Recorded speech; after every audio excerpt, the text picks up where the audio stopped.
तो नमस्कार, traders diary में आपका स्वागत है और यहाँ पर हम आपको डेली डोज देते हैं ट्रेडिंग आइडियाज और साथ ही इन्वेस्टमेंट आइडियाज। और मेरे साथ आज है वरुण दुबे इस शो में। और अगर आप देखें तो जिस हिसाब से वरुण ग्लोबल संकेत नजर आ रहे हैं, आप उसको कैसे रीड कर रहे हैं और आज का जो सेटअप है आपके हिसाब से आपकी सूची में कितने बाय कितने सेल है?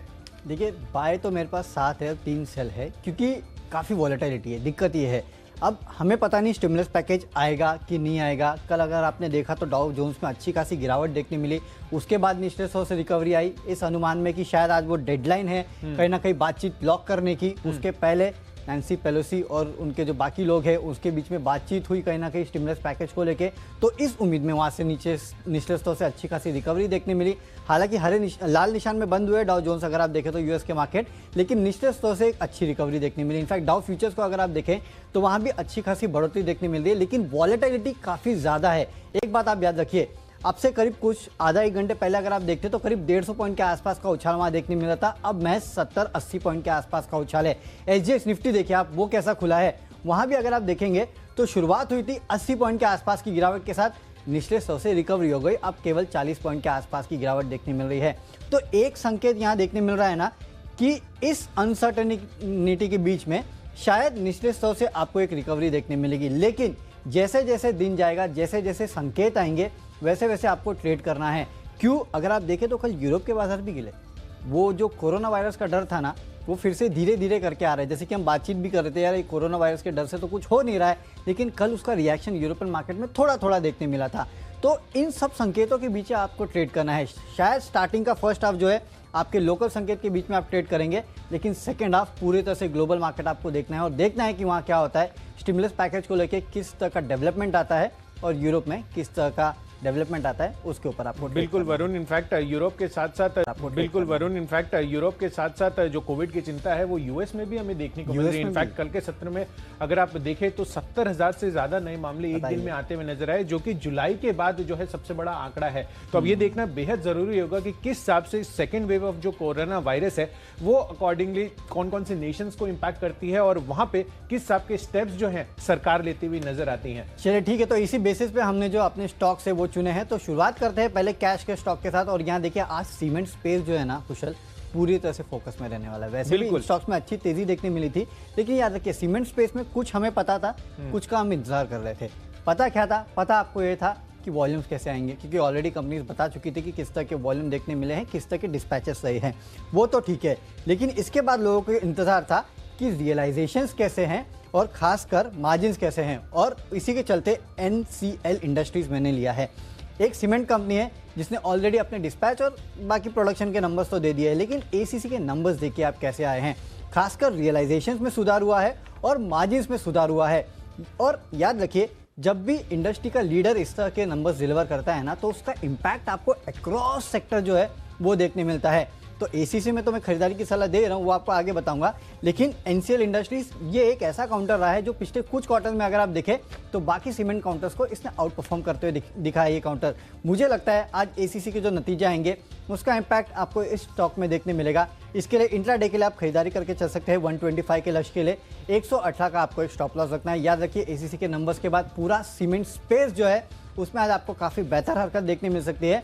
इसके लिए सीमेंट में आप चाहिए तो जो खरीदिए, लेकिन मुझे जो अच्छा लगता है जिसमें आपको बेहतरीन मोमेंटम देखने मिलेगा वो है NCL इंडस्ट्रीज। बिल्कुल वरुण, इनफैक्ट कोइंसिडेंटली जो है आज मेरा भी पहला स्टॉक जो है वो सीमेंट्स कैटेगरी से ही है। और यहाँ पर आपने जैसे NCL इंडस्ट्रीज चुना है कैश स्पेस से, वैसे ही मैंने ओरिएंट सीमेंट चुना है, छोटा काउंटर है। और मुझे लग रहा है कि जिस हिसाब से ACC के नंबर्स आते हुए दिखे, 16% की मार्जिन हम एक्सपेक्ट करके चल रहे थे, उसके मुकाबले 18.9% के मार्जिन क्लॉक इन करते हुए नजर आई। कंट्रोल साफ दिखाई दे रहा है सर्टेनली। और एक्चुअली जो है आप अगर आप देखें तो जिस हिसाब से आज इसका मार्केट में रिएक्शन होगा, मुझे लग रहा है कहीं ना कहीं सीमेंट स्पेस जैसे कि आप बता रहे हैं इंटायरली फोकस में रहेगा। तो उस लिहाज से वरुण ने आपको NCL इंडस्ट्रीज बताया और मैं आपको ओरिएंट सीमेंट बता रहा हूं, और यहां पर काफी अच्छी तेजी आज के सत्र में बनती हुई नजर आ सकती है। तो 4-5% के गेन जो है आराम से आपको मिलते हुए नजर आ सकते हैं। तो 62 का टारगेट ओरिएंट सीमेंट में रखिए, 57 का आपको स्टॉप लॉस रखना होगा। इसके अलावा अगली जो कैटेगरी हमारी वो है आज का फ्यूचर्स की, जहां पर मैंने जो स्टॉक लिया है, जिस हिसाब से ग्लोबल कोरोना वायरस की चिंताएं अभी बढ़ रही है, खासकर अगर आप यूएस में देखें तो एक दिन में 70,000 से ज्यादा केसेस जुलाई के बाद रिकॉर्ड स्तरों पर ये आंकड़े आते हुए नजर आए हैं। तो और वो जो चिंता है कहीं ना कहीं जो यूएस फोकस्ड कंपनियां हैं जहां पर काफी बड़ा एक्सपोजर है उनका, वहां पर ये जो है आज हो सकता है इंडिकेशंस बिकवाली के आपको नजर आए। तो उस एस्पेक्ट से अगर आप देखें तो मैंने भारत फोर्ज चुना है आज के फ्यूचर्स में, इसके बिकवाली करके चलनी है। इनफैक्ट वरुण मैं आपको बताऊं तो मैं आज इसके नंबर्स देख रहा था तो यूएस से ऑलमोस्ट 40% रेवेन्यू आता है, तो वो अपने आप में काफी चौंकाने वाला आंकड़ा है, जिस हिसाब से वहां पर अभी कोविड की सेकेंड वेव की चिंता बनती हुई नजर आ रही है। तो उस एस्पेक्ट से मैंने भारत फोर्ज आज के लिए चुना है। इसके फ्यूचर्स में आपको बिकवाली करके चलनी है, 440 का टारगेट रखना है और 457 का आपको स्ट्रिक्ट स्टॉप लॉस बनाकर रखना होगा। तो फ्यूचर्स में मैं भी एक बिकवाली की सलाह दे रहा हूं और वो है अडानी एंटरप्राइजेस। बैन से बाहर आया है समझिए। पिछले कुछ दिनों में अगर आप देखेंगे तो इस काउंटर में दरअसल शॉर्ट कवरिंग देखने मिलती है, उसके चलते 308 के लेवल के आसपास से मेरे ख्याल से ये घूमा था और उसके बाद करीब 318 के लेवल के आसपास आ चुका था। अब ये बैंड के बाहर आ चुका है, यानी कि आप फिर से अपनी शॉर्ट पोजीशन जो है वो बना सकते हैं। और मुझे लगता है कि इस स्टॉक में आज वापस से आपको स्टॉक में जो शॉर्ट पोजीशंस है वो बनते हुए दिखाई दे सकती है। इसके लिए यहाँ के फ्यूचर्स में आप एक शॉर्ट पोजीशन ले सकते हैं। 309 का एक टारगेट यहाँ रखना होगा आपको, 324 का एक स्टॉप लॉस रखना होगा। लेकिन याद रखिए फिर से बैन में जा सकता है ये भी आपको याद रखना है। तो सिर्फ फ्यूचर्स में एक पोजीशन बनाइए और नज़र भी रखिए कि किस तरह का मोमेंट इस काउंटर में देखने मिलता है, क्योंकि अगर बैन में चला गया तो फिर से कल आपको शॉर्ट कवरिंग देखने मिलेगी। तो आज क्योंकि फ्यूचर्स में बैन से बाहर आ चुका है, इसके लिए आप एक मंदी की पोजीशन ले सकते हैं। अब बात करते हैं ऑप्शंस की। तो ऑप्शन में भी मैं एक बिकवाली का ट्रेड ही ले रहा हूँ और वो है ITC। बेसिकली आप ब्रिटानिया के नंबर्स देखिए, ब्रिटानिया के नंबर्स में बाकी सब तो चलिए ठीक है अपनी जगह पे है, लेकिन वॉल्यूम ग्रोथ मुझे याद है पिछले क्वार्टर में करीब 20% के आसपास की वॉल्यूम ग्रोथ इस कंपनी ने डिलीवर की थी। और उसके बाद लोग दरअसल ये बिल्डिंग कर रहे थे कि शायद इस क्वार्टर में भी वॉल्यूम ग्रोथ जो है 12-13% आएगी। इनफैक्ट ये तो क्योंकि नंबर्स हमें कहना है इसके लिए हम 12-13% कह रहे थे। दबे सामान में लोग कह रहे थे कि हो सकता है कि फिर से सरप्राइज करे, सरप्राइज किया लेकिन नेगेटिव साइड पे सरप्राइज कर दिया। इस बार की जो वॉल्यूम ग्रोथ है वो 9% के आसपास देखने मिली। अब याद रखिए ब्रिटानिया किस सेगमेंट में काम करता है। सबसे बड़ा पोर्टफोलियो उनका है बिस्किट का पोर्टफोलियो, बिल्कुल। दूसरा रस्क और बाकी जो पोर्टफोलियो है उनके वो है, डेयरी में भी ये है। लेकिन क्योंकि ब्रिटानिया के नंबर्स इतने वीक आए हैं तो उसका इम्पैक्ट शायद आपको, वीक तो नहीं कहूँगा मैं, लेकिन थोड़ा डिसअपॉइंटमेंट है, तो उसका इम्पैक्ट आपको बाकी कंपनीज में भी देखने मिलेगा। और याद रखिए ITC के पोर्टफोलियो में भी बिस्किट है जो कि इनके फूड कैटेगरी में आती है। मुझे लगता है ITC में आज थोड़ी मंदी की पोजीशन जो है वो बन सकती है, लेकिन स्टॉक ऑलरेडी बहुत नीचे है। इसके लिए मैं बोल रहा हूँ आपको कि ऑप्शन के जरिए यहाँ पे ट्रेड कीजिएगा। 165 का एक पुट ऑप्शन है, केवल आपको 2 रुपये में मिल रहा है। यहाँ खरीदारी करके चलिएगा, 2.5 रुपये के लक्ष्य है और 1.9 रुपीज़ का आपको यहाँ पे स्टॉप लॉस रखना है। और यहाँ पर अगली जो कैटेगरी है हमारी वो है टेक्नोपिक की, और यहाँ पर मैंने जो स्टॉक चुना है वो है फार्मा काउंटर्स से। कल मैंने आपको सन फार्मा बताया था, वहां पर भी 1-1.5% की गिरावट रही थी, और आज मैं आपको फिर से एक फार्मा काउंटर बता रहा हूं, वो है डिविज लैब का। आप देखिए जिस हिसाब से इसका कल के सत्र में जो चार्ट स्ट्रक्चर बना हुआ था, काफी ज्यादा वीकनेस जो है हमें देखने को मिली थी। इनफैक्ट दिन के दौरान अगर आप देखें तो एक फॉलिंग ट्रेंड बनाता हुआ नजर आया था और ऑलमोस्ट 3.5% की गिरावट वरुण जो है इसमें इस स्टॉक में है हमें देखने को मिली थी। तो मुझे लग रहा है कि ये जो गिरावट का मोमेंटम है इसमें वो आज भी जारी रह सकता है, और उसी लिहाज से मैंने डिविज लैब के फ्यूचर्स को बेचने की मैं आपको राय दे रहा हूं। यहां पर जो आपको टारगेट रखना है ऑलमोस्ट 3,000 के लेवल्स तक ये पहुंचता हुआ नजर आ सकता है, पर अगर थोड़ा सा रिवर्सल आता है तो आपको स्ट्रिक्ट स्टॉप लॉस इसमें भी मेंटेन करना होगा, और 3150 रुपए का जो लेवल्स है आपको स्टॉप लॉस के लिहाज से मेंटेन करना होगा। वरुण आपकी तरफ से किस आपका टेक्नोपिक है आज के लिए? देखिए टेक्निकली तो मैं भी फार्मा काउंटर ही बेचूंगा, और डीवी साहब ने सही कहा कि 3070 के आसपास मुझे याद है, 60-70 के आसपास वहां से दरअसल ये घूमता है, तो वहां तक की गिरावट तो पक्की है। वहां आपको देखना है कि ये घूमता है कि नहीं घूमता है। अगर नहीं घूमा तो फिर 3000 का लेवल आपको पक्का देखने मिलेगा, और ऐसा ही एक स्ट्रक्चर जो है आपको सिप्ला में भी देखने मिलेगा। यहाँ अगर आप देखें तो लगातार इस स्टॉक में जो है वो गिरावट देखने मिल रही है, तो वीकनेस जो है चार्ट में वो साफ देखने मिल रही है। अब ये स्टॉक जो है करीब 764 के आसपास ट्रेड कर रहा है। इनफैक्ट कुशल में देख रहा था इसके पिछले मेरे ख्याल से 1-2 साल के चार्ट मैंने निकाल के देखे, हमेशा 760 के आसपास आता है, वहाँ से ये सपोर्ट लेता है। लेकिन जिस तरह का फॉलिंग नाइफ देखने मिल रही है, अगर ये स्टॉक यहाँ से गिरता है तो मेरे ख्याल से 760 का जो सपोर्ट है उसको भी ये तोड़ देगा। तो अगर आपको कहीं सबसे इंपॉर्टेंट स्टॉप लॉस रखना है ना, तो 760 को देखिए। अगर 760 के यहाँ रेजिस्टेंस लेता है ये और वहाँ से बाउंस बैक देता है तो शायद ये फिर से रिवर्सल आ जाएगा। अगर उसको ब्रेक कर देता है ये ना, तो आपको शायद अगले कुछ दिनों तक लगातार इस काउंटर में गिरावट देखने मिलेगी। इसके लिए मैं बोल रहा हूँ आज भी आप बिकवाली करके चलिए, 740 के आसपास के लक्ष्य देखने मिलेंगे। जैसे ही 760 755 के आसपास आएगा, वहाँ से आपको एक तेज़ गिरावट इस काउंटर में देखने मिलेगी। इसके लिए आप यहाँ बिकवाली करके चल सकते हैं। आज 740 का लक्ष्य, 775 के आसपास का स्टॉप लॉस रखिएगा इंट्राडे के लिए, लेकिन आज 760 का अगर लेवल तोड़ दिया, उसके नीचे गया तो एक गहरा कट जो है आपको स्टॉक में देखने मिल सकता है। अब बात करते हैं फंडामेंटल की। तो फंडामेंटली जो मुझे पसंद है वो है इक्विटास।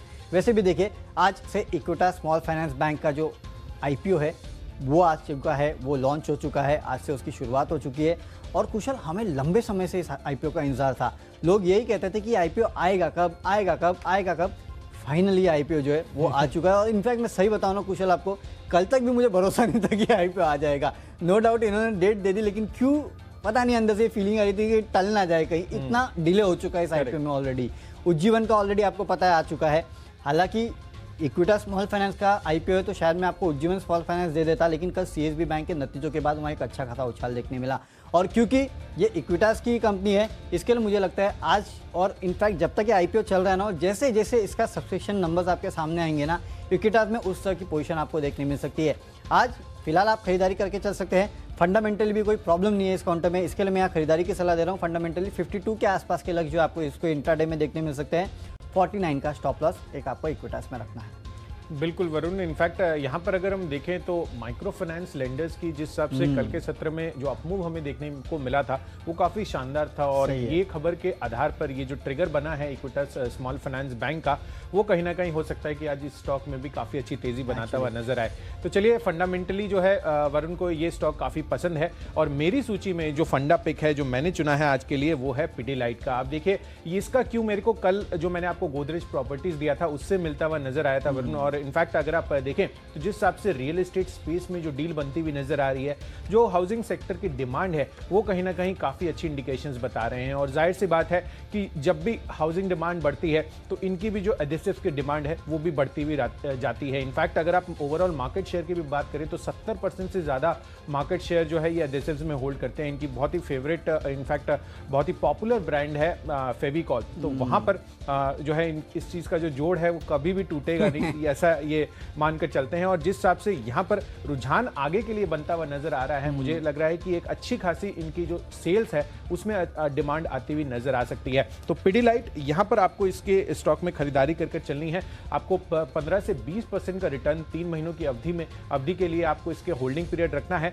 और ये जो स्टॉक है यहाँ पर काफी अच्छी तेजी over a period of 3 months बनती हुई नजर आ सकती है। इनफैक्ट इनके एडेसिव जो है वो तो कुछ स्कूल कॉलेज के बच्चे लोग भी यूज करते हैं, और अब तो स्कूल कॉलेज भी शुरू होने वाले, तो उसका इंपैक्ट भी देखने मिलेगा 101% वरुण, डेफिनेटली कि वहां से भी डिमांड काफी अच्छी आती हुई नजर आएगी। पर यहाँ पर जैसे आपका अभी मूव हमें देखने को मिल रहा है, आपको क्रूड भी देखें तो ऑलमोस्ट $40-42 के आसपास आता हुआ दिख रहा है। तो पिडिलाइट में आपको खरीदारी करने की राय है। 1800 का टारगेट, 3 मंथ्स का होल्डिंग पीरियड रखना है। साथ ही अब अगली कैटेगरी तरफ बढ़ते हैं और वो है इन्वेस्टमेंट पिक की। और यहाँ पर जो मैंने चुना है वो है डाबर का। अब देखिए, ये काउंटर में काफी अच्छी थोड़ी मजबूती जो है हमें पिछले कुछ दिनों से देखने को मिल रही है। ऑलमोस्ट 480-475 के लेवल से ये रिवर्सल्स आते हुए नजर आए हैं। ऑलमोस्ट 520 के लेवल अब आते हुए दिख रहे हैं। बेसिकली यहाँ पर अब जो स्टोरी बन रही है, इनकी जो हेल्थ सप्लीमेंट्स है, जो ऑलमोस्ट करीब 18% रेवेन्यू इनके ओवरऑल इंडिया के जो रेवेन्यू आते हैं, जो इनकी टोटल कंपनी में ऑलमोस्ट 70-75% कंट्रीब्यूट करते हैं, वहां पर काफी अच्छी तेजी बनती हुई नजर आ सकती है। इनफैक्ट चमनप्राश वाला जो इनका मार्केट है, वहां पर ओवरऑल इनका जो मार्केट शेयर है वो 55% से भी ज्यादा का है। तो कहीं ना कहीं इनकी जो लीडरशिप पोजिशनिंग है पर्टिकुलरली इम्यूनिटी बूस्टिंग वाले प्रोडक्ट्स में, वो मुझे लग रहा है कि आने वाले दिनों में काफी बेहतरीन साइड पर प्रदर्शन कर सकता है। तो डाबर 6 मंथ्स का होल्डिंग पीरियड आपको रखना है इसमें, और 700 रुपए के टारगेट आ सकते हैं। वैसे भी मुझे ये कंपनी ज़्यादा आयुर्वेदिक कंपनी लगती है बाकी FMCG कंपनीज के मुकाबले, क्योंकि जितना बड़ा पोर्टफोलियो इनका आयुर्वेद का है, पतंजलि के बाद शायद यही है सबसे बड़े जिसका आयुर्वेद का पोर्टफोलियो है। चलिए ठीक है, अब आगे बढ़ते हैं। और मेरा जो आज का इन्वेस्टमेंट पिक है वो तो नो ब्रेनर है, क्योंकि ACC डेफिनेटली नतीजे आए हैं, नतीजे काफ़ी बेहतर है। ये तो हम आपको शुरुआत से बता ही रहे कि किस तरह के मार्जिन में इंप्रूवमेंट देखने मिला, रियलाइजेशंस इंप्रूव हुए हैं। इसके अलावा अगर आप देखें तो ब्रोकरेज हाउसेस की तरफ से देखिए रिपोर्ट्स कैसे आई है। CLSA ने अपना प्राइस टारगेट बढ़ा दिया है, 1950 का प्राइस टारगेट दे रहे हैं। जेफरीज तो 2200 रुपये का प्राइस टारगेट यहाँ पे दे रहे हैं, यानी कि 1500-1600 के आसपास ट्रेड कर रहा है स्टॉक। यहाँ से 600 रुपये के आसपास का अपसाइड जेफरीज देख रहा है, यानी कि जो नतीजे हैं वो ब्रोकरेज हाउसेस को काफ़ी पसंद आए हैं। और यहाँ पे लोगों का लॉन्ग टर्म नज़रिया जो है इस काउंटर को लेके बदल चुका है। इसके लिए मैं भी आपको 1800 का टारगेट दे रहा हूँ, लेकिन मैं 4 महीने के आसपास का टारगेट दे रहा हूँ। हो सकता है आपको 4-6 महीनों में 1800 का लेवल जो है ACC में पक्का देखने मिलेगा। 2200 के लेवल के लिए भी आप रुक सकते हैं, जो जेफरीज का टारगेट है। हालांकि हो सकता है कि शायद आपको उसके लिए साल लग जाए। हाँ, लेकिन 1800-1900 के आसपास तो आपको 4 से 6 महीने में काउंटर देखने मिल सकता है। इसके लिए आज ये मेरा इन्वेस्टमेंट पिक है। खबरों के चलते जो स्टॉक मुझे पसंद है वो है L&T, क्योंकि खबरें ये हैं कि बुलेट ट्रेन के प्रोजेक्ट के लिए इसने सबसे कम बोली लगाई है। करीब 25,000 करोड़ के आसपास की बोली लगाई है इस कंपनी ने, और ये एक सबसे लोएस्ट बिडर है। और इनको इनफैक्ट माना ये जा रहा है कि ये ऑर्डर जो है वो ऑलमोस्ट मिल चुका है। याद रखिए, ये सबसे इंपॉर्टेंट प्रोजेक्ट था, मुंबई अहमदाबाद का जो बुलेट ट्रेन का प्रोजेक्ट था। और लोग लगातार, आपको याद होगा, पिछले कुछ दिनों से नजर बनाए थे, काफ़ी सारी इंडियन कंपनीज जो है वो बैट कर रही है इस प्रोजेक्ट के ऊपर, वो बोलियां लगा रही है। और लोग इसी के लिए रुके थे कि आखिर वो कौन होगा जिसको ये प्रोजेक्ट मिलेगा। और देखिए, फिर से दिग्गज। इसके लिए कहते हैं कि जो लीडर होता है वो हमेशा लीडर ही होता है, और L&T ने वो साबित कर दिया। और इनफैक्ट इस खबर के चलते आपको इस काउंटर में आज अच्छी खासी तेजी देखने मिल सकती है। इंट्राडे के लिए 930 के आसपास के लेवल के लिए अप्रोच कीजिएगा। 890 का आपको एक स्टॉप लॉस रखना है। बिल्कुल वरुण, तो L&T जो खबर आई है काफ़ी बेहतरीन रही है, और अब देखना होगा कि यहाँ पर किस आपकी चाल बनती हुई नजर आती है। खबरों के दम पर मैंने जो स्टॉक चुना है वो पर्टिकुलरली है आयन एक्सचेंज का। आप देखिए, यहाँ पर जो दिग्गज फंड मैनेजर हैं सुनील सिंघानिया, उनका जो फंड है एबेकस इमर्जिंग अपॉर्चुनिटीज फंड, उन्होंने सितंबर तिमाही में जो है अब हिस्सेदारी जो है इनकी 1.7% हो गई है। तो ये काफ़ी सिग्निफिकेंट है इस स्टॉक के लिए। कैश स्पेस का स्टॉक है, और यहाँ पर अच्छी खासी तेजी जो है इस खबर के दम पर बनती हुई नजर आ सकती है। तो 736 का टारगेट रखिए, 710 रुपए का आपको स्टॉप लॉस रखना होगा। अब बढ़ते हैं अपनी अगली कैटेगरी की तरफ, जो है माई चॉइस, जहां पर हम आपको 3 पिक्स अपने चॉइस की देते हैं, जिसमें अंबुजा सीमेंट पहला है। वरुण ने आपको ACC बताया और मेरी सूची में अंबुजा सीमेंट निकल कर आया, और यहां पर काफी बेहतरीन तेजी, इनफैक्ट इंटायर सीमेंट स्पेस में भी आपको जो है काफी अच्छी खासी तेजी देखने को मिल सकती है। तो अंबुजा सीमेंट ACC के नतीजों का पॉजिटिव इंपैक्ट जो है इसमें देखने को मिल सकता है। तो 255 का टारगेट रखिए, 244 रुपए का आपको स्टॉप लॉस रखना होगा। साथ ही HDFC लाइफ, यहां पर भी जो इसके नंबर्स आते हुए दिखे हैं वरुण, वो भी काफी बेहतरीन साइड पर देखने को मिले हैं। इनफैक्ट नेट प्रीमियम इनकम अगर आप देखें तो ऑलमोस्ट 55% बढ़ती हुई नजर आई है, और साथ ही कंपनी की जो रिन्यूअल प्रीमियम है उसमें भी 22% की बढ़ोतरी देखी गई है। तो HDFC लाइफ नो डाउट जिस हिसाब से पेंडेमिक का इंपैक्ट आता हुआ नजर आया था, वो कहीं ना कहीं थोड़ा सा डाउनसाइड रिस्क जो है इसमें देखने को मिला था। पर जिस आपके प्रीमियम के रिन्यूअल्स आ रहे हैं और जो प्राइसिंग हमें अभी बढ़ती हुई देखने को मिल रही है इनके प्रीमियम्स में, HDFC लाइफ काफी बेहतरीन काउंटर इनके नतीजों के बाद आज साबित हो सकता है। 585 का टारगेट रखना है, 563 का आपको स्टॉप लॉस रखना होगा। और इसी के साथ एक और लाइफ इंश्योरेंस काउंटर जो है वो काफी बेहतरीन साइड पर परफॉर्म कर सकता है। जो हाल फिलहाल में काफी गिरावट जिस स्टॉक ने दिखाई थी वो है SBI लाइफ। यहां पर भी आपको तेजी बनाकर चलनी है।